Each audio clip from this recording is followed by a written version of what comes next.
मनोज जरांगे पाटील यांच्या उपोषणाचा आज पहिला दिवस आहे आणि पहिल्याच दिवशी मोठ्या प्रमाणामध्ये उपोषणकर्ते जे आहेत ते या सामूहिक उपोषणामध्ये सहभागी झालेत आणि माझ्यासोबत महिला पण आहेत. तुम्ही या उपोषणामध्ये सहभागी आहेत? हां, आम्ही पण ह्या उपोषणामध्ये सहभागी आहोत. पण मनोज भाऊंनी आत्ता आम्हाला बोलून जे काही बोलायचं होतं उपोषणाबद्दल, तर भगिनींची काळजी म्हणून त्यांना वाटतं की भगिनींनी करू नये, मी करावं, पुरुषांनी करावं.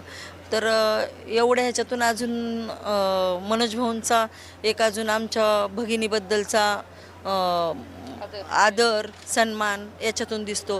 कारण का ज्यावेळेस आम्ही अशक्त होत उपोषण करून, तर मग टॉयलेट, बाथरूम लांब पडतं आणि आमच्या सगळ्यांचीच फजिती होईल, तर तुमची पण म्हणजे फजिती पाहायला आई बहिणींची नको. तर हे मनोज भाऊंला समजतं.